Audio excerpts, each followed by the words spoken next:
Haleluya. Jumpa kembali dalam channel Perea Ministry. Ya, hari ini saya membahas program seputar Israel. Ya, sedang hangat-hangatnya ya. Israel versus Iran ya. Apakah akan terjadi perang dunia ketiga ya? Sampai di TikTok saya lihat Presiden Prabowo pun juga mengkhawatirkan ya akan terjadi perang dunia ketiga atau bisa terjadi perang nuklir ya. Tapi karena saya berdasarkan nubuat Alkitab, saya mau katakan kepada saudara-saudara sekalian, tidak akan terjadi perang dunia ketiga. Ya, sesuai dengan petunjuk Allah. Karena ini Alkitab adalah firman Allah yang hidup, ya. Tidak akan terjadi perang dunia ketiga. Ya, mungkin cuma terjadi perang, bisa pergantian rezim atau rezimnya masih bertahan tapi mereka setuju untuk perlucutan program nuklir ya. Ya, semua kemungkinan itu bisa terjadi ya. Karena jelas kalau kita melihat ya, apalagi kalau pihak-pihak militer yang melihat perang ini, ya sudah pasti mereka tahu lah Iran itu sudah kalah ya, sudah kalah. Cuma berita-berita di negara kita ini ya begitulah ya. Jadi kita lihat ya, perang Israel lawan Iran ini, kalaupun sampai berkepanjangan, bisa terjadi perang Gog Magog ya, seperti yang dinubuatkan dalam kitab Yeskiel 38-39 ya. Bisa terjadi perang Gog Magog kalau memang cepat penggenapannya terjadi tahun ini, ya bisa terjadi. Ya, tinggal Iran melobi saja ke Rusia minta bantuan, ya tentu dengan imbalan ya, karena Putin lagi butuh duit ya. Makanya Putin senang tuh ya, Bashar al-Assad ya lari ke Rusia bawa duit ya dari Suriah, rezimnya tumbang ya. Nah, makanya kalau si Ali Khamenei ini juga mau begitu ya, minta bantuan Rusia, ya harus bayar ya, harus bayar. Nah, maka Rusia bisa tampil ya, bisa tampil untuk membantu Iran ya. Bisa. Nah, itu akan terjadi perang Gog Magog ya, seperti yang dinubuatkan. Kalau memang masih lama perang Gog Magog itu, ya akan berhenti perangnya ya, sudah selesai ya. Nanti kita lihat saja ke depannya bagaimana. Jadi kita lihat terlebih dahulu ya sejarah bangsa Israel ini, sejarah bangsa Israel. Jadi kalau saya kemukakan sejarahnya ya sesuai dengan nubuatan Alkitab, maka nanti kita bisa lihat perkembangan yang terjadi ya. Kita enak itu ngomongnya. Jadi kalau saudara dengar di TV-TV ya, seperti mari kita dengarkan pakar Timur Tengah ya akan memberikan komentar-komentarnya tentang perang Israel dan Iran ini ya. Saya mengatakan pada saudara ya, kalau komentator itu tidak mendasari pada Alkitab, semua komentarnya mentah ya. Makanya saya berani katakan tidak akan terjadi perang dunia ketiga, karena ini dasarnya ya, dasarnya ini. Nah, kita akan lihat terlebih dahulu ya nubuatan tentang pemulihan bangsa Israel. Seperti kita ketahui, bangsa Israel ini bangsa yang tegar tengkuk, keras kepala ya, suka melawan Allah ya. Dari zaman dahulu, akhirnya mereka masuk ke perbudakan ya, mereka diperbudak di Mesir. Lalu mereka mengalami lagi pembuangan oleh kerajaan Asyur. Lalu mereka mengalami lagi pembuangan oleh kerajaan Babel ya. Dan terakhir tahun 70 Masehi Yerusalem dihancurkan. Nah, umat Yahudi tercerai-berai, terpencar ke seluruh dunia. Tidak ada negara Israel lagi, ya, tidak ada, ya. Orang-orang Yahudi tidak ada di tanahnya. Mereka sudah terpencar. Bahkan tentang Israel pun juga, waktu Yesus datang ke muka bumi ini, apa yang dikatakan oleh Yesus?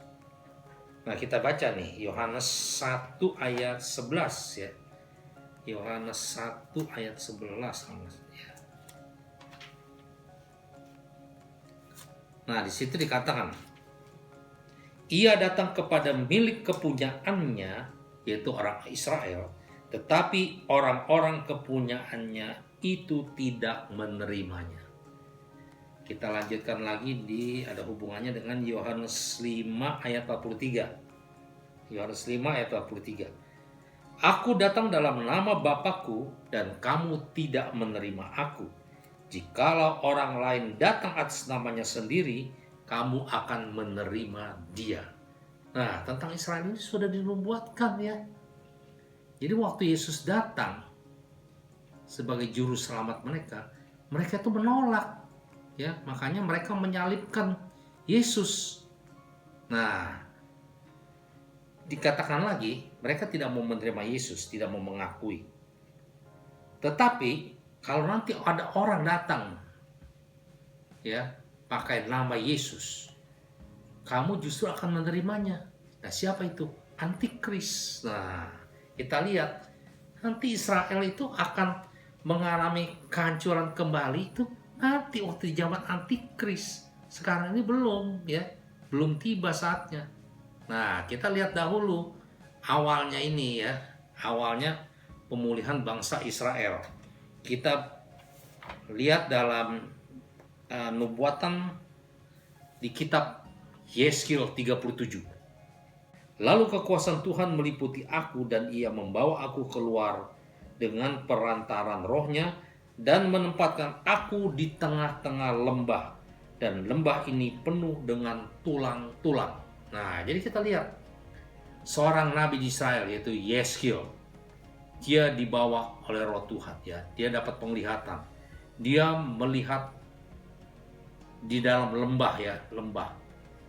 Itu penuh dengan tulang-tulang. Ia membawa aku melihat tulang-tulang itu berkeliling-keliling dan sungguh amat banyak bertaburan di lembah itu. Lihat tulang-tulang itu amat kering.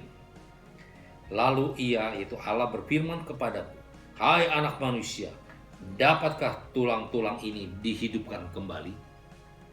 Aku menjawab, ya Tuhan, ya Tuhan Allah, Engkaulah yang mengetahui. Nah, jadi Allah berkata pada Yeskil, kamu sudah melihat lembah yang penuh tulang-tulang. Dapatkah tulang-tulang itu hidup kembali? Nah, Yeskil tidak tahu ya. Ya Tuhan, hanya Engkau yang mengetahui. Nah, lalu apa kata Tuhan? Lalu firman-Nya kepadaku, bernubuatlah mengenai tulang-tulang ini dan katakanlah kepadanya, hai tulang-tulang yang kering, dengarlah firman Tuhan. Beginilah firman Tuhan Allah kepada tulang-tulang ini. Aku memberi nafas hidup di dalammu supaya kamu hidup kembali. Yeskil disuruh bernubuat, katakan firman Tuhan.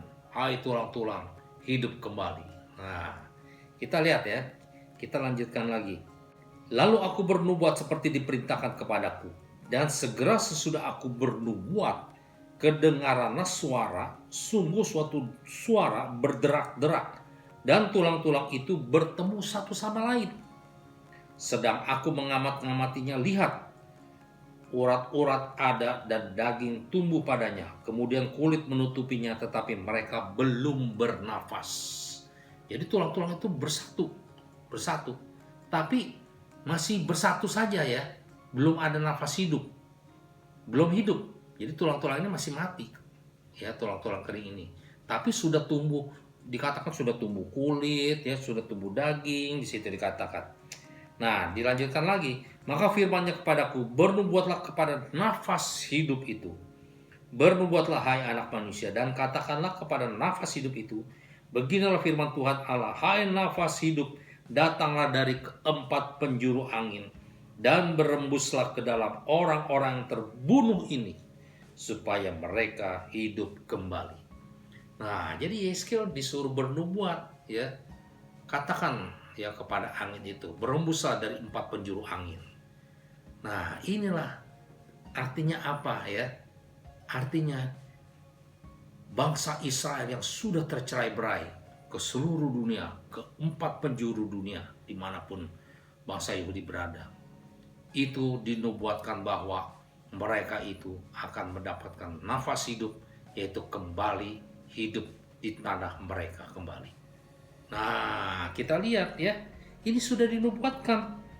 Lalu aku bernubuat seperti diperintahkannya kepadaku, dan nafas hidup itu masuk ke dalam mereka, sehingga mereka hidup kembali. Mereka menjejakkan kakinya suatu tentara yang sangat besar. Perhatikan di sini.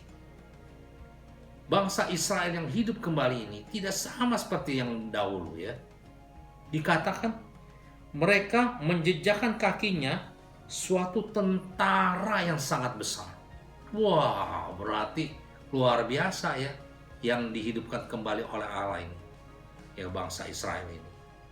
Nah, kita tahu ya, pada zaman Perang Dunia Kedua, orang Yahudi ini mengalami Holocaust namanya ya, pembantaian orang-orang Yahudi.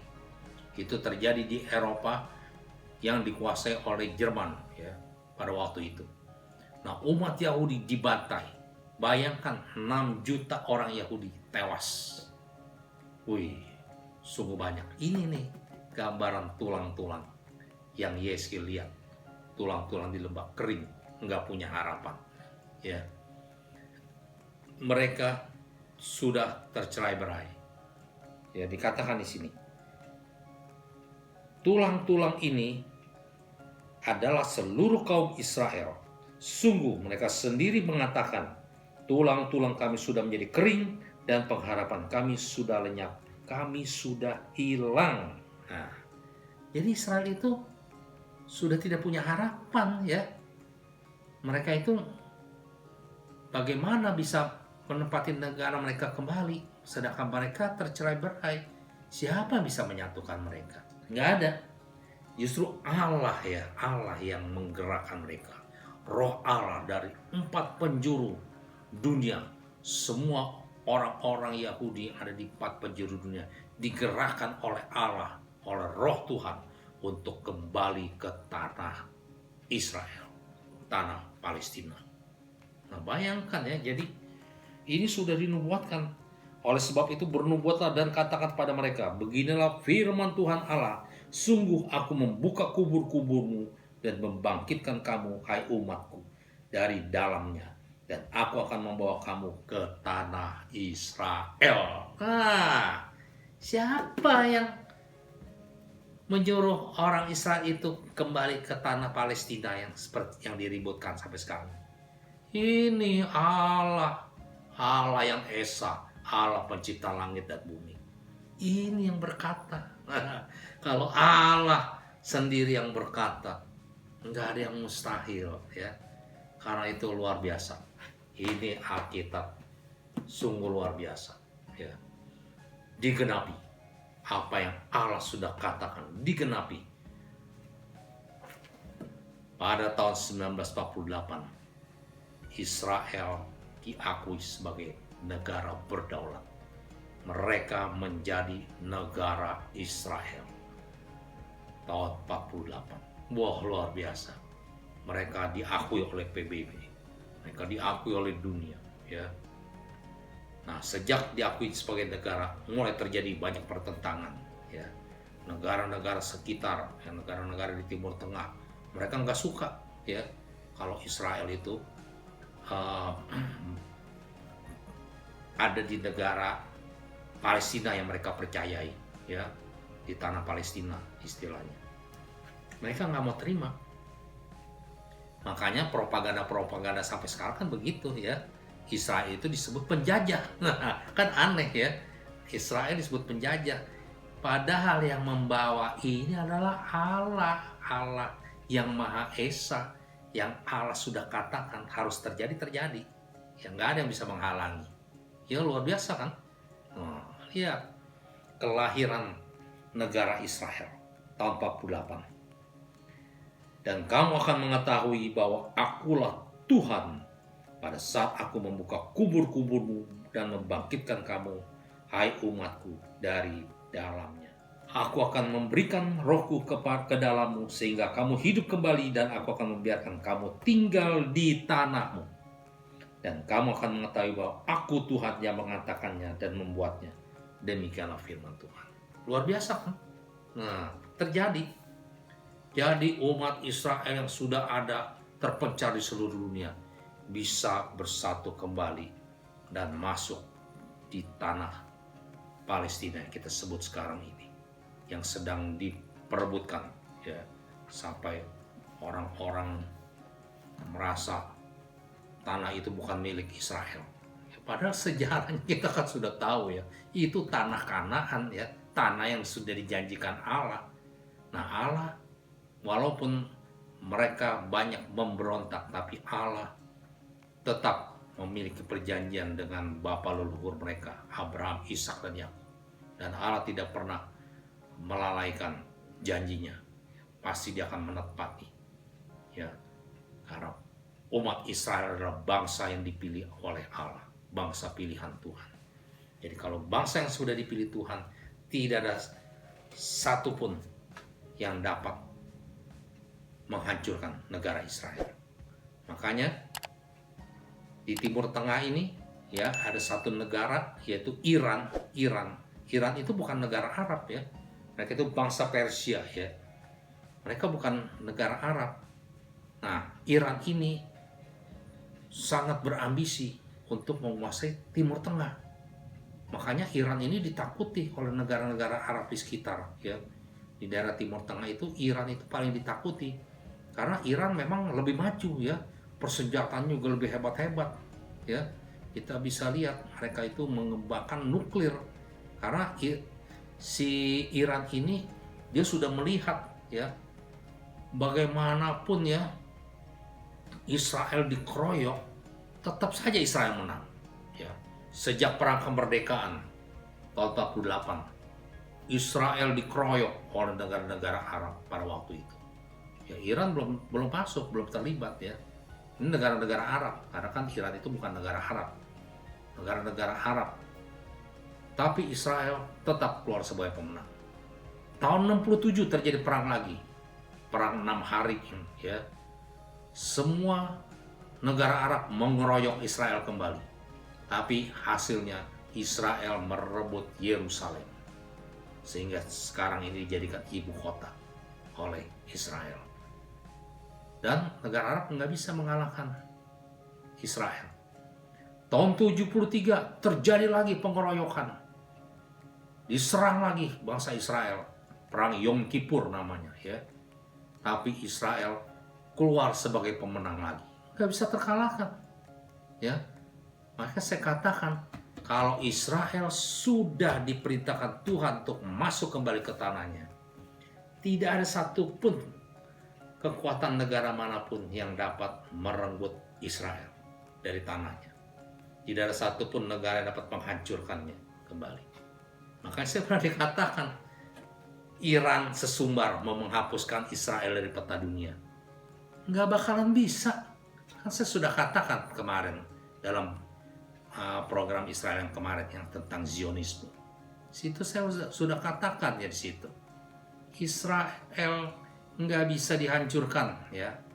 Iran mau pakai teknologi apapun, kalaupun senjata nuklirnya pun jadi, ya, nggak bakalan bisa menghancurkan Israel, ya. Nah, justru ini sebelum senjata nuklirnya jadi, Allah sudah bergerak mendahulunya, ya. Jadi menghancurkannya, program nuklir Iran, sehingga tidak terjadi, tidak terlaksana. Nah, makanya kita lihat, dari kemarin kan juga sudah saya katakan, nggak ada perang nuklir, ya. Dunia ini nggak bisa hancur oleh karena perang nuklir. Karena dunia ini masih dipakai Tuhan, ya. Sebab nanti Yesus itu akan datang kembali untuk memerintah dunia ini. Dia sebagai raja di atas segala raja. Makanya dia buktikan pemerintahannya 1000 tahun lamanya. Luar biasa, ya. Dari mana kita tahu? Ini, ya, ini informasi yang akurat, ya. Makanya mau ahli Timur Tengah lah, dikatakan pakar Timur Tengah lah, Kalau dia nggak ada dasar ini, mentah semua komentarnya ya. Jadi kita lihat di sini. Kalau Israel itu kalahnya itu ya cuman kalah di propaganda ya. Musuhnya itu pada buat propaganda semua. Itu paling pinter ya negara-negara sekeliling Israel itu buat propaganda ya. Sehingga terjadi antisemitisme ya di seluruh dunia. Sampai negara Eropa, Amerika pun bisa dipengaruhi ya. Sampai akhirnya tercetus propaganda bebaskan Palestina, kami mendukung Palestina ya. Nah itu dia kalahnya di propaganda Israel. Makanya Israel itu selalu dibenci, dimusuhi ya. Kalah di propaganda ya. Tapi kalau untuk perang ya nggak ada satupun yang dapat mengalahkan Israel ya. Maka itu kalau kita sudah mengetahui nubuatan ini ya lebih baik kan kita berdamai dengan Israel, betul gak? Makanya negara-negara Arab sekarang ini seperti Arab Saudi, Qatar ya, Oman, Bahrain, Yordania ya, mereka itu mendingan berdamai dengan Israel karena mereka udah buktikan dikeroyok berapa negara pun nggak pernah menang-menang mereka ya. Makanya mereka belajar dari sejarah. Nah kalau Iran ini kan dia berambisi, dia ini mau menjadi penguasa di Timur Tengah karena berdasarkan kepercayaan ideologi mereka ya, bahwa mereka itu harus menjadi khalifah terbesar ya di Timur Tengah itu. Mereka menjadi penguasanya. Oh, itu. Makanya negara-negara Arab itu semua pada takut sebenarnya sama Iran ya. Karena Iran punya kekuatan yang dahsyat ya. Pasukan-pasukan IRGC-nya itu sangat ditakuti ya. Pengawal-pengawalnya Ali Khamenei itu sangat ditakuti. Makanya mereka itu senang sekarang Iran diserang sama Israel. Mereka terus sebenarnya bertepuk tangan. Walaupun secara diplomasi mereka mengutuk serangan Israel ya. Begitu itu diplomasi saja ya. Tapi sebenarnya mereka senang ya. Ya biar habis itu si Iran, biar hancur itu si Iran. Nah, iya kan? Nah, makanya kalau Iran ini nggak ada ya, aman Timur Tengah ya. Kalaupun Israel sudah dilihat sebagai kekuatan yang paling terkuat di Timur Tengah, tapi Israel itu bukan bangsa penjajah. Dia nggak mau menjajah ya. Israel itu ingin hidup damai loh, ingin berdamai. Makanya Israel itu kan mengejar perdamaian, selalu yang dikejar itu perdamaian. Nah makanya kan sudah dinubuatkan oleh Yesus ya, bahwa nanti akan ada perjanjian damai dengan antikris. Nah itu kan senang Israel didamaikan oleh antikris. Tapi justru perdamaian itu perdamaian semu ya, karena antikris yang akan membuat perjanjian dengan Israel itu nanti ya kita bicarakannya dalam sesi lain. Jadi saya nggak panjang lebar di situ. Jadi kita lihat ya, Iran selama ini dia membangun proksi-proksinya ya. Di Yaman dia bangun Houthi ya, pemberontak Houthi itu didanai, didukung, disuplai senjata sehingga menjadi kekuatan yang sangat ditakuti di negara Yaman sendiri. Makanya Houthi itu sangat berkuasa di Yaman ya, pemerintahannya yang sebenarnya itu ya takut. Lebanon pun juga dikuasai oleh Hizbullah. Jadi negara dalam negara ya, pemerintahan Lebanon takut ya sama Hizbullah. Nah justru kemarin waktu perang yang terjadi di Gaza itu ya, waktu Hamas menyerang lebih dahulu ke Israel, nah, akhirnya sekarang di Gaza itu terjadi peperangan ya, dan sampai rontok akhirnya kekuatan Hamas ya, yang sangat ditakuti di Gaza itu. Hamas saja sudah banyak ditakuti ya di negara-negara Timur Tengah. Karena Hamas ini juga kan didanai oleh Iran ya, proksinya juga. Nah, Hizbullah ada lagi ya, Di Irak ada lagi proksinya Iran, di Suriah ada lagi proksinya Iran. Jadi Israel kemarin waktu perang itu dikeroyok oleh 7 front, ya, 7 front. Iran sendiri, terus dari Hamas, Hizbullah, dari Suriah, dari Irak, dari Yaman, terus dari tepi barat, ya, West Bank. Kita lihat 7 front, tapi tidak ada satupun ya proksi-proksi Iran itu yang dapat mengalahkan Israel. Jadi Iran nyuruh nih kaki tangannya nih bergerak untuk menghancurkan Israel, ya. Terjadi pada 7 Oktober 2023 itu. Rakyat Israel dibantai, ya. Sungguh sadis, ya, kekejaman yang luar biasa. Tapi tidak bisa, ya. Tidak bisa negara Israel itu dilenyapkan. Jadi semua proksi-proksinya itu tidak berdaya. Sampai sekarang sudah nggak ada ceritanya lagi, ya. Kekuatan Hamas, Hizbullah, ya, Yaman pun diserang sama Israel. Sudah habis itu pelabuhan-pelabuhannya, infrastruktur militernya habis, ya. Nah, makanya Iran ini kan disebutnya sebagai poros kejahatan, ya. Karena dia kepalanya, dia the head of the snake dikatakan, ya, kepala ular. Makanya Israel sekarang ini menyerang Iran, kepalanya ini yang harus diserang.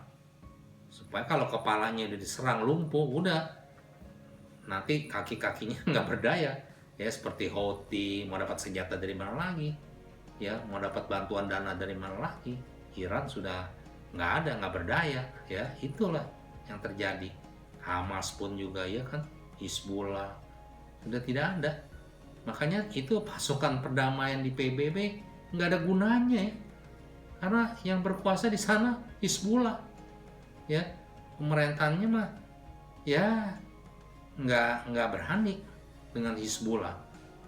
Padahal ada kesempatan tuh Israel sudah melemahkan Hizbullah, tapi Lebanon sendiri masih belum berani untuk memerangi Hizbullah, masih takut, ya, takut Lebanon. Nah, jadi kita lihat Iran ini membangun proksi-proksinya. Kalau misalnya, ya, bom nuklir ini jadi, itu Iran tinggal kirim aja ke Yaman, ke Hizbullah, ke Hamas, nuklirnya itu. Nanti orang Yaman, ya, Houthi Yaman, orang Hamas, Hizbullah, itu yang menembakkan ke Israel, ya. Nah, tujuan Iran begitu. Nah, dia bersih, ya, karena bukan dia yang berbuat. Nah, proksi-proksinya yang berbuat. Jadi nggak bisa menuduh Iran yang melakukan itu pelenyapan negara Israel, ya. Nah, jadi dia bangun proksi-proksinya demikian tujuannya, ya. Dia pakai proksi-proksinya dahulu sebelum akhirnya dia kecelek sekarang, ya, begitu diserang Israel, ya, sampai tobat itu Iran, ya. Presidennya sudah kabur, ya, ke Oman, ya. Udah kabur. Mungkin Ali Khamenei juga udah kabur kali ke sana, ya. Karena dia sangat dicari oleh Israel. Nah, jadi kita lihat, ya, di sini dari nubuatan ini, ya, Israel itu nggak bakalan bisa dikalahkan, ya. Sudah ada di negara itu Tuhan yang menempatkan mereka. Jadi mereka itu kekuatannya luar biasa, ya. Bukan seperti bangsa yang lemah lagi seperti dahulu, ya, bangsa yang lemah. Tapi sekarang dikatakan dari firman yang kita baca, suatu tentara yang besar, ya kan. Jadi kalau disebut tentara kan berarti kekuatannya luar biasa militernya, ya kan. Makanya nggak usah heran, ya, wanita-wanita di Israel saja itu mereka militan semua, ya. Itu yang pilot-pilot yang menyerang ke Iran itu banyak itu tentara pilot-pilot wanita, ya. Mereka jangan dianggap enteng, ya, luar biasa kekuatan Israel itu. Nah, kenapa Israel selalu menang terus? Karena kan sudah di Alkitab sudah dikatakan, ya, Allah yang melatih mereka berperang. Tuh, coba kalau saudara baca, selama Israel mengikuti Tuhan Allah mereka, Allah yang melatih mereka berperang. Maka kita lihat musuh-musuh Israel dulu nih, ini kan kalau mau cerita-cerita perang Israel nih, luar biasa kan kalau kita baca. Ya, musuh-musuhnya semua kalah ya, kalah semua. Jadi Israel dibela oleh Tuhan mereka sendiri. Nggak ada yang bisa mengalahkan Israel. Tuh, selama mereka tuh percaya kepada Allah, mereka itu mendapat pembelaan ya, karena memang Israel itu bangsa pilihan Tuhan, nggak ada lagi ya. Nah, nanti kita akan belajar ya tentang kenapa Israel itu dipilih sebagai bangsa pilihannya ya. Kenapa keselamatan yang kita terima itu harus datang dari Israel. Itu kan banyak yang kita pelajari. Makanya saudara ikuti channel saya terus ya. Channel saya ini syarat dengan pengajaran firman Tuhan yang sangat dalam sekali. Jadi kalau saudara bisa mengikutinya dan memahaminya, saudara akan mengerti nih. Mengerti seluruh Alkitab ini. Saudara akan menjadi orang Kristen yang biasa-biasa. Ya, kalau orang Kristen yang biasa-biasa, ya kita percaya pada Yesus, ya Yesusnya Yesus.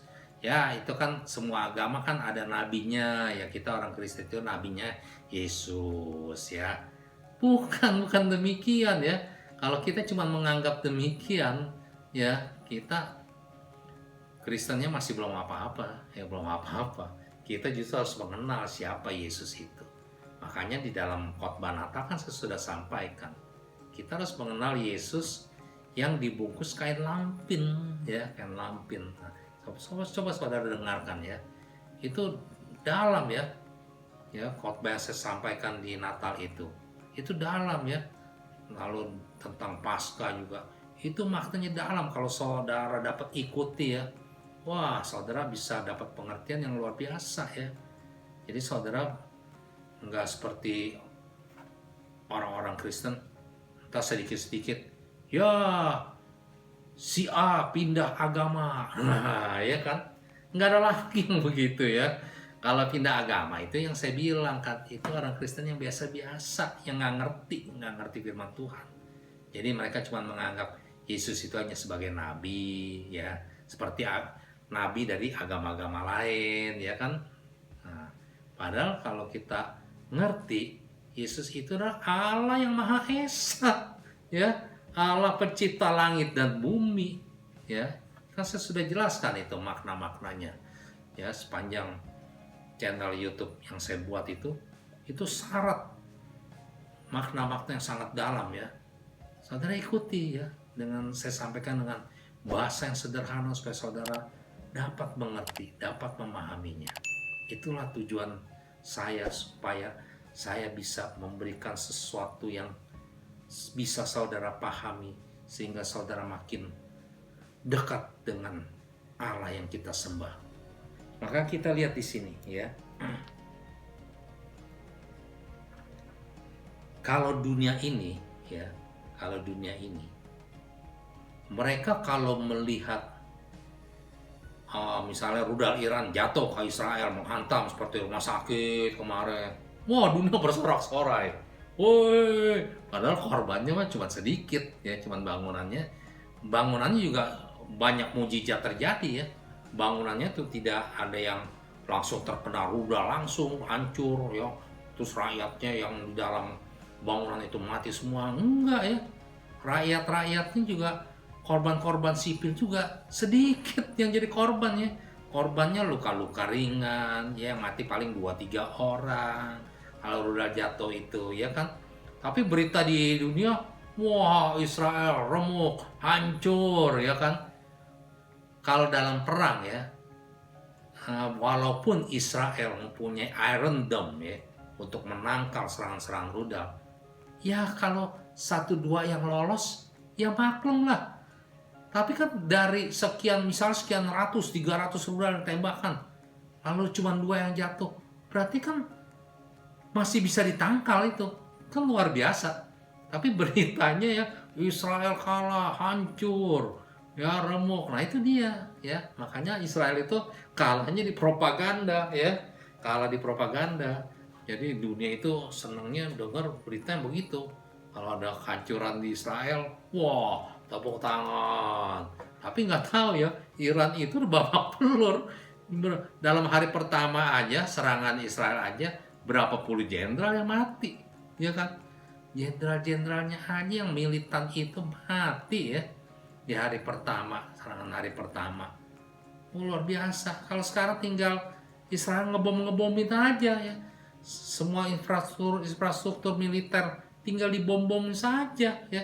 Karena kekuatan udara di Iran itu sudah dikuasai Israel ya. Israel itu gampang menghancurkan yang ada. Nah, Israel itu luar biasanya, dia tuh nggak mau membunuh rakyat sipil. Setiap dia mau ini, dia suruh ngungsi rakyat sipil. Tapi kalau Iran lain, nggak ada perintah untuk ngungsi nih, kamu mau nembak nih, ya, ke arah ini, nggak ada. Diam-diam udah diluncurkan ya, diluncurkan jatuh ke rakyat sipil, penduduk. Nggak ada satupun ya sasaran-sasaran militer di Israel itu yang menjadi target Iran itu dapat berhasil. Nggak ada ya, nggak ada sasaran militer yang dihancurkan Israel. Justru di Iran, kalau kita baca berita sebenarnya, lihat yang sebenarnya dalam porsi yang sebenarnya, Iran itu sudah porak-poranda ya. Kekuatan IRGC-nya juga sudah hancur ya. Kekuatan polisi yang Basit itu tuh dihancurkan oleh Israel, markas-markasnya semuanya. Itu kan polisi-polisi yang jahat-jahat itu.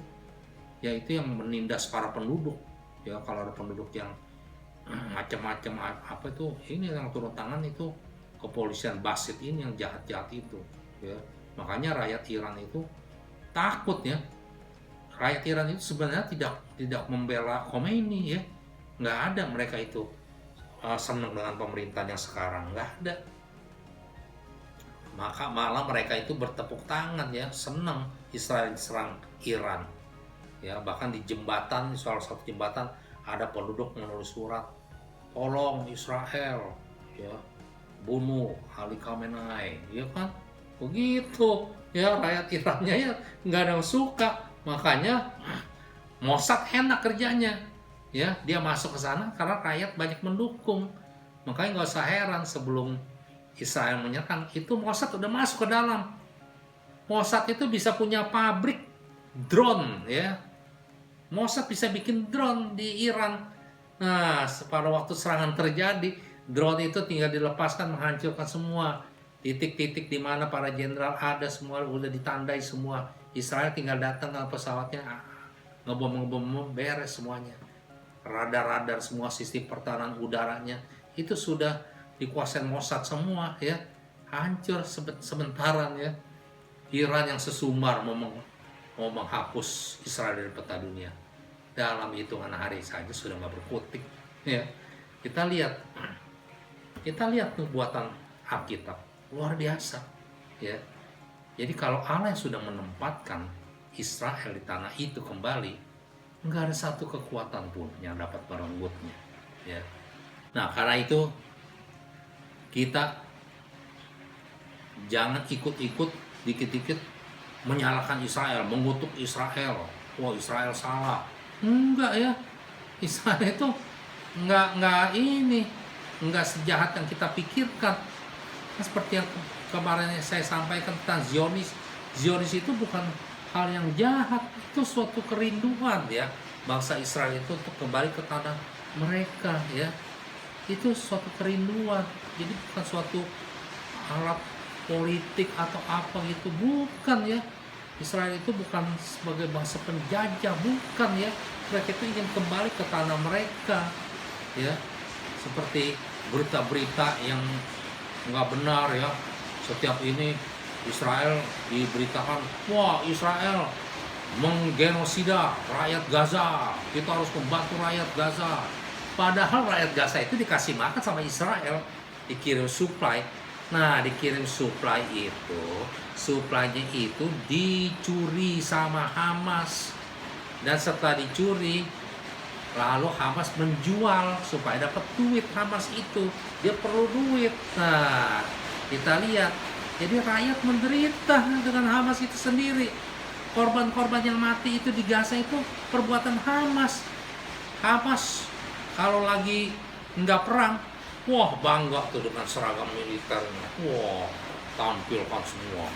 Tapi begitu perang sama Israel kemarin, semua seragam militer ditanggalkan. Mereka nyaru sebagai penduduk. Supaya kenapa? Kalau anggota Hamas ini mati, kalau buat propaganda, Israel menggenosida penduduk sipil. Nah, kita lihat kan. Nah, inilah propaganda-propaganda yang disebarkan sehingga Barat Eropa sampai tertipu ya, sampai universitas-universitas semua tertipu ya dengan berita-berita propaganda demikian ya. Segala hal-hal yang nggak benar itu ditampilkan di media-media sehingga menyalahkan Israel. Dunia hanya bisa mengutuk, PBB hanya bisa mengutuk. PBB sendiri nggak berani mengutuk Hamas. Serangan Hamas ke Israel itu, PBB walaupun melihat kejadian yang sebenarnya, nggak pernah mengutuk. Nggak ada kata-kata kutukan yang keluar dari PBB untuk mengutuk Hamas. Nggak ada. Ya. Nah, ternyata anggota-anggota UNRWA itu dari PBB itu adalah anggota-anggota Hamas sendiri, teroris semua. Tuh, iya kan? Nah, makanya kan saya katakan Israel itu cuma kalahnya di propaganda ya. Jadi dia dimusuhi dunia. Tapi ya memang demikian ya, karena sesuai di Alkitab itu dikatakan, mengapa rusuh bangsa-bangsa ya? Mereka itu hendak menindas orang Israel. Ya, semua itu memang dilakukan oleh bangsa-bangsa karena mereka membenci Israel ya.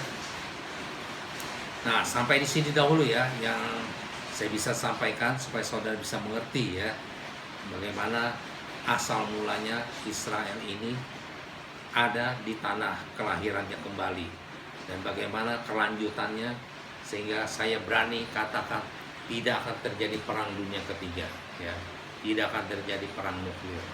Kan saya sudah katakan kemarin dalam program yang sebelumnya, kalaupun terjadi perang nuklir ya itu aja cuman dalam satu lokasi ya kan, tapi tidak sampai global ya, nggak sampai global sampai dunia ini hancur karena nuklir, tidak ya, tidak sama sekali. Oke, sampai di sini sehingga semoga saudara bisa memahami ya tentang seputar Israel ini.